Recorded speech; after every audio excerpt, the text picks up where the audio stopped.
It all began in a little cafe in Paris, just after World War I.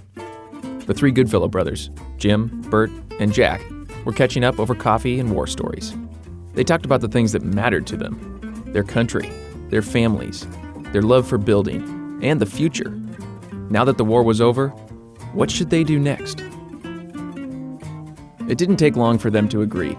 Let's start a construction company, but one that's built on the values we were raised with, where it's not just about the quality of work, but about people.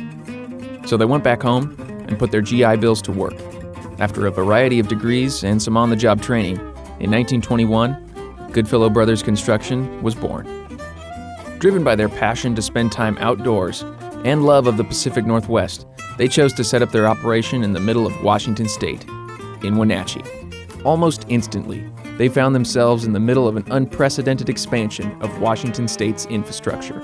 From the very beginning, the Goodfellow Brothers' value drove everything they did as a company. They weren't just doing a job. They were building their country. Roads so farmers could take their product to market, irrigation for watering crops, and dams so people could have power. And more than anything, people always came first. It didn't matter if you were an employee, client, or inspector. Great relationships were the number one priority. It didn't take long for Goodfellow Brothers to become the contractor of choice.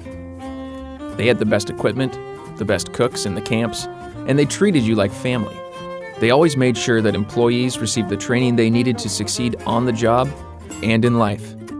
Jim Goodfellow was even known to stick around at night and tutor immigrant workers in English, who would go home and teach their children. All this resulted in attracting the best team of employees in the region. Clients took notice, and the jobs kept coming. By the end of the decade, the hydroelectric revolution was well on its way, and the Goodfellow brothers were there at the ground level. In 1933, they landed their biggest contract yet, the excavation of the first 2 million yards of material on the Grand Coulee Dam. The dam was widely considered the key to the development of power on the Columbia River, and it would become the greatest source of hydroelectric energy in the United States. Dam after dam, highway after highway, as the infrastructure of Washington State grew, communities thrived. And their vision, back at that little cafe in Paris, to be a construction company about people, had become a reality. In 1965, Jim Goodfellow Jr. became president and led the second generation into new areas of the Pacific Northwest, including Idaho, Colorado, Montana, Oregon, and Alaska. But by the early 70s, the nation was on the cusp of a recession that would bring gas rations along with unemployment lines. Fortunately for Goodfellow Brothers, a new opportunity lay just across the ocean. The same passion for building communities that had driven Goodfellow Brothers since the very beginning had reached the Hawaiian Islands. In 1972, they were awarded the contract for the Kihei sewer treatment plant on Maui. Shortly after, they were approached with a simple question: do you build golf courses? The answer came quickly: yes, we do. Goodfellow Brothers had the privilege of building some of Hawaii's most celebrated courses, and with each new contract came several more. Soon, they were doing site work for subdivisions and hotels throughout the state.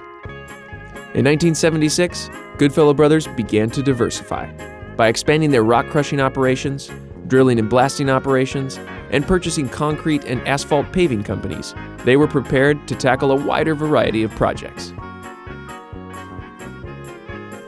Then, in 1985, Goodfellow Brothers was contracted by the Hemeter Development Company to do the site work for what would become the world's largest hotel at the time, the Hyatt Waikoloa.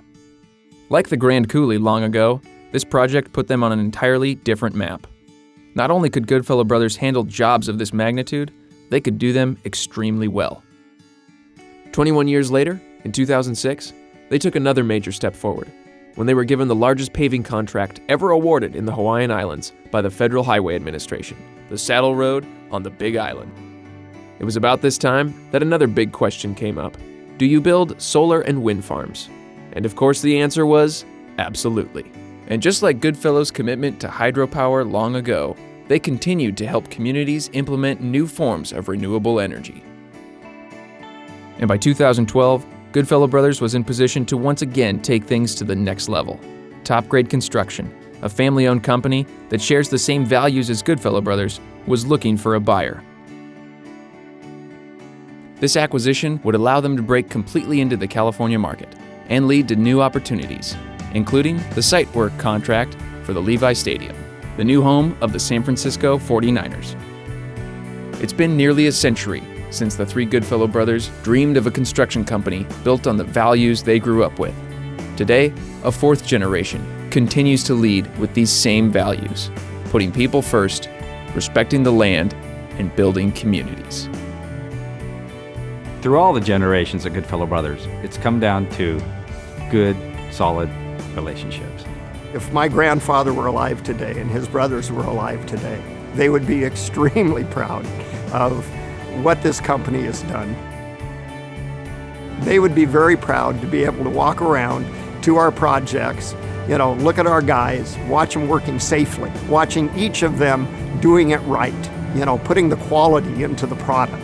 To be able to go talk to the owners that we work for today, I think they would be very gratified to see that we've built great relationships just as they dreamed of, 90 years ago.